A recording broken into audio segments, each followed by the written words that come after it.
Complete the table below if f of x is x squared.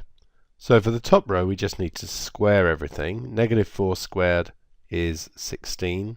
Then we've got 9, 4, 1, 0, 1, 4, 9, and 16. Now here we have f of x plus 2. So the 2 is directly added to the x. So that's going to be x plus 2 squared if f of x is x squared.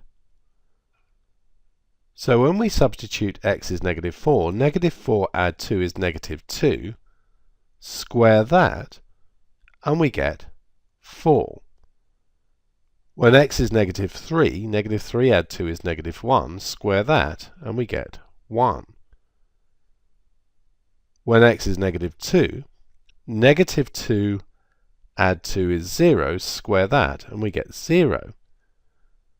Now what you should be noticing, 4, 1, 0 here, is that the same values are happening, but they're happening 2 units before.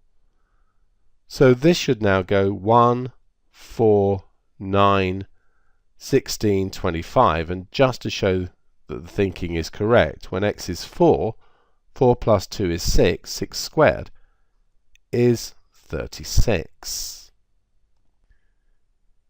Now f of x minus 1, with the 1 directly subtracted from the x, would be x minus 1 all squared. So when x is negative 4, negative 4 take away 1 is negative 5, square that, and we get 25.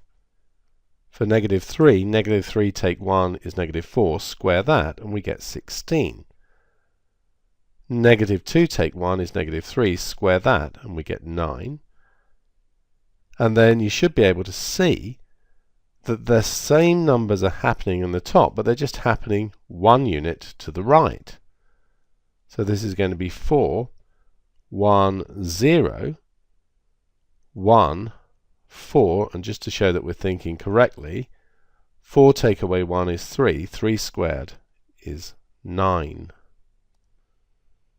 So, the graph of y equals x squared is plotted below. Draw the other two graphs. So this one is y equals x squared, the blue one. So let's do f of x plus 2 in red. So we have negative 4, 4. Then we have negative 3, 1. Negative 2, 0. Negative 1, 1. 0, 4. Then we've got 1, 9, and we can't really put any other points on there, except because of the symmetry we can probably say we've got negative 5, 9 as well. And then try to draw it as well and as symmetrically as we can. It's not always easy to do on the computer screen.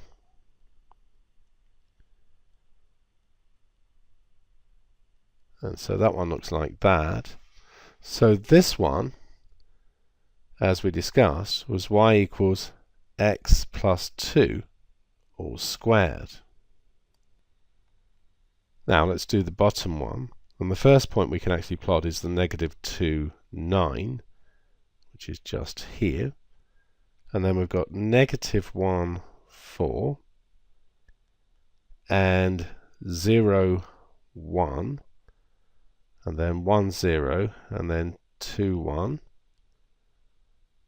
3, 4, and 4, 9. So if we try to draw that one,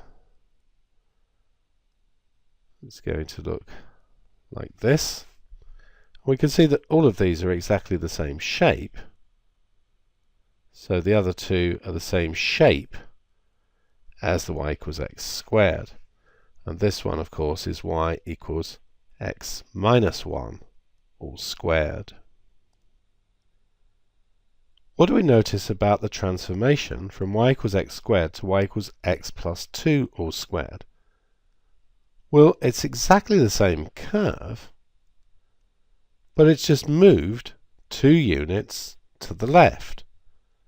We can see that with lots of corresponding points along it. If we go here, 2 units to the left there, we go there, it's 2 units to the left. So what we can say is that this is a horizontal translation, because remember when it's just moved we use the word translation, 2 units to the left. And if we look at this transformation in the same way, we can see that that one is 1 unit to the right. So this one is a horizontal translation, 1 unit to the right. Notice how it's the plus 2 that's gone to the left and the negative 1 that's gone to the right, almost the opposite of what you'd think. But you can see from the table of values and the graph that that is in fact correct. So what can we conclude about the transformation f of x minus c? So that's going to be a horizontal translation of c units to the right. And then if c is a negative number, we know that that will change to a plus in there, and it'll end up being to the left. So when we've got a minus in the middle, we know we're going to go to the right, and if we have a plus in the middle, it's going to go to the left.